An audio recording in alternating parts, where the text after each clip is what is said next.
Hello and welcome to a short video tutorial on how to use Google Classrooms. In this video, I'm going to talk about creating a shared space where students can have a folder, they can put their work in there so you as a teacher can see it, but no other students can see it. Very useful, I think. So, first thing I'm going to say, over on this side, on the left-hand side of the screen, is me as a teacher. You can see I'm signed in at the top as Alan Hardcastle, and we can see all the stuff that we put up for the teachers and the students, obviously. On the other side, you can see this is me as a student looking at it. You can see all the stuff that's in there, and we can see as the students see it. So this is a useful login that you can also share yourselves. With this one, I'm going to go, I've already added them, this test student, I've added to my students. So you can see everyone else, all the rest of my students are already in this already, so I've created this one just to show you how I've done it. Now, obviously we're in Classroom, we're in classwork. At the top you'll see we have this class drive folder. All that does is it takes you within the Google Drive to a folder within the Classrooms folder that is everything to do with this specific classroom. So if I go into it, you'll see behind the scenes, here's all the teacher stuff. So you can see we've got assignments we've done, we see where the templates are stored, we've got stuff that we've created for the students to share things in, and we've got this folder marked students. And if I go into that, you'll see I've got list, here's all my students, and these are all folders that they have created and shared with me. So what we're going to do is going to get this test student to create one. I'm going to show you how this works.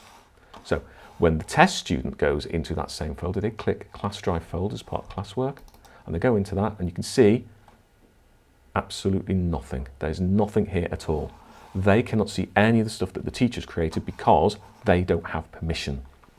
What they're going to do, and you'd have to get your students to do this, is they just go to the top, they go, I'm going to create a new folder, and they're going to call it Test Student. So obviously they put their name onto it, so you know who they are.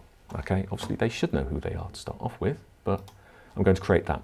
Now, so obviously the student has to do this, they've got to create that in theirs, and the next thing they have to do is share that permission. Now, obviously teaching them how to share is a really useful thing. So in this Share Test Student, we go into that and we can actually look at the permissions we've got set on this. At the moment, we basically only they can access, that's it. Okay, but what we're going to do is I'm going to get them to add me. So they type in Hardcastle A at bridgewater.ac.uk, bang.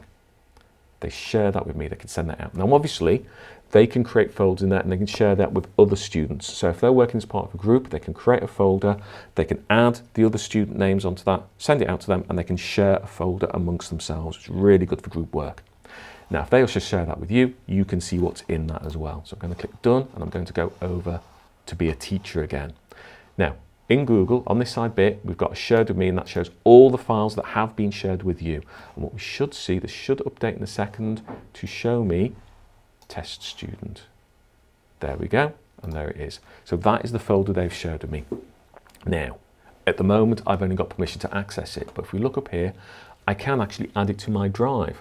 Now what that means is I've got a copy of it, and it means I can organise that within my space rather than going to Shared with Me and scooting all the way to the bottom of this and going through potentially 3, 4, 5, 6 years worth of students.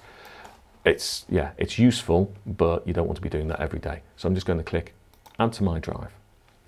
Now I get the option, that symbol has changed now, which means I can organise it within my space. Now this is the awkward bit. I'm going to go organize, and I'm actually going in my drive, at the root drive, I'm going down to Classroom. This is where the folders for all your classrooms will be stored, so I'm going to get into that one. Now you can see I've got quite a few classrooms, so I need to find the one I'm looking for, which is, I know it's called 1920 UAL Creative Media Production, so I just need to look down my list to find my 1920 UAL Creative Media Production. It's why it's important to name your classes in such a way that you know what they actually are exactly.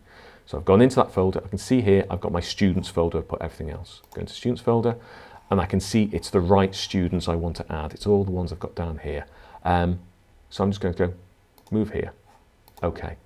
So now when I go back into my class drive folder and I go into my students folder, I should find there is a test student in there. Now with this, I'll be able to see everything that they create in there. So it's really important after this that the student basically, they go into that bit of the classroom, like say into the class drive folder. If they create work, they create it in that folder. because then you can see it. So if I create my Google document, create and share, to put it on there, it warns me it's going to be shared with people. So at this point, I'm going to, I'm going to call it a test document. And that is now saved into there. If I go back into here and I will go down, let's have a look at where's my test student? My test student is there. So let's see what they're doing at the moment. Oh, they've created a document. That's good. What's in it? Absolutely nothing. They're merely pretending to work. Oh, but once you've got it opened, you can see exactly what they're doing. And the thing is, in this, if you can actually, within a session, if they're working in this space, you can help, you can advise, you can possibly even scaffold any of the work they're doing quite easily. Now, some of you may be thinking, oh, but I've got 20 students in my class. Well, that's okay. One of the beauties of this, if I go back to my big long list of shared with me, you don't have to do it one at a time. Here's a whole load of people. I can select them all at the same time. So I can do a mass, and up here, it will, if they're not added to the folder, it will say add to folder. And if I need to move them to the same place, I can just click move, and that will move all of those folders as one go into that place. So something like this, you go into the classroom, you create your folder, you talk them through creating their folder, sharing it, and then in the class, you can literally sit in front of them on the screen. You can select them all and move them all into the right place and check that everyone's in there. And you can work with them and they can see that and be transparent about it. Because those students should also see the benefit of being able to put their work here so you can see it and advise them and feedback onto them as well. Any questions?